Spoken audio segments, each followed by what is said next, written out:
Mr. Keast.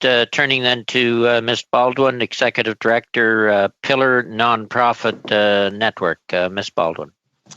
Thank you for the opportunity to illustrate the urgent need to support nonprofits, charities, and social enterprises, because none of us can afford the collapse of this sector. We need them now and after. I want to acknowledge our MP, Peter Fragiscatos, London North, for his support of our sector. Pillar Nonprofit Network is a regional network in southwestern Ontario that supports more than 610 members, including individuals, organizations, and enterprises. We operate a 32,000 square foot shared space in London, Ontario called Innovation Works, and we invest $4 million in our region through our social finance program, Verge Capital. I'm also the board chair of the Ontario Nonprofit Network. Our work at Pillar is driven by the belief that having the three pillars of nonprofit, business, and government working together is essential for our communities to thrive. We believe in the collective power of networks, and the federal government is a key partner within this network. We need you, you need us. Nonprofits, charities, and social enterprises are uniquely positioned to be invaluable partners for government to develop programs, services, and policies that incorporate diverse perspectives and are responsive to community needs. Their significance has been amplified by the extraordinary resilience and adaptability they have shown in response to COVID-19. That being said, there's a harsh reality we're now facing in the nonprofit sector. Organizations have had to lay off staff and temporarily suspend operations. Across Canada, layoffs of between 117,000 and 194,000 people are estimated. Revenues are declining quickly. As you heard from Imagine Canada, who projected financial losses of 9.5 to 16 billion for registered charities alone.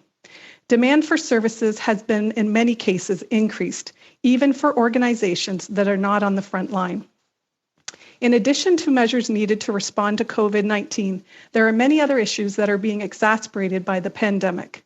Homelessness and housing, addictions and mental health, violence against women and children, other health issues not treated. We must work to limit and prevent the downstream costs from the deterioration of health and well-being caused by this pandemic.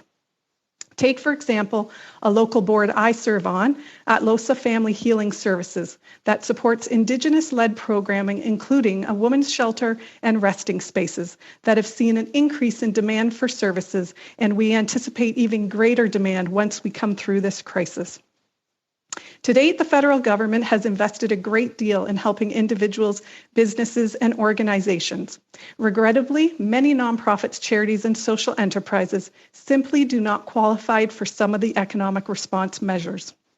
50% of our sector does not have paid staff, but their finances are still taking a hit.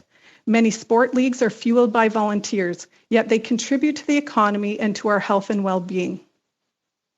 We appreciate the investments that have been made in organizations providing frontline services for the most vulnerable people and communities, but these measures are not sufficient if we want to maintain vital social infrastructure across the country, including arts, culture, sports, faith. Sunfest, a cultural music festival that attracts 225,000 attendees annually, and our Home County Music and Arts Festival have both canceled this summer's events. This is a $6 million loss in revenue to local businesses. In addition, organizations that may fall between the gaps in funding that's already been announced include many nonprofit social enterprises, YMCAs, Habitat Restores, as well as courier services, catering, and childcare.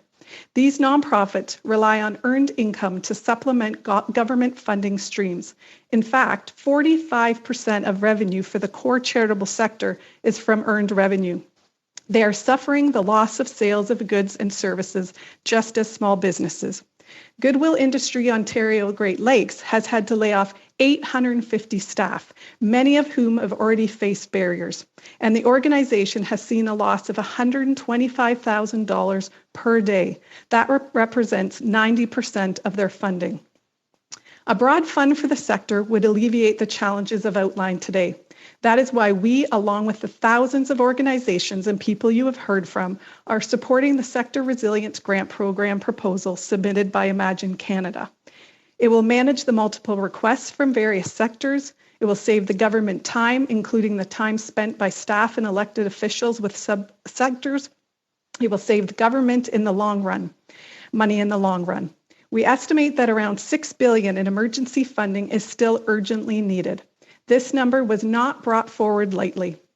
It illustrates that our sector is a significant economic and social driver in this country. Most importantly, the cost of doing nothing is even greater. Canadians have spent generations building a sector that delivers services more efficiently and effectively than government, provides good jobs in every community, addresses equity and inclusion, and contributes enormously to our quality of life.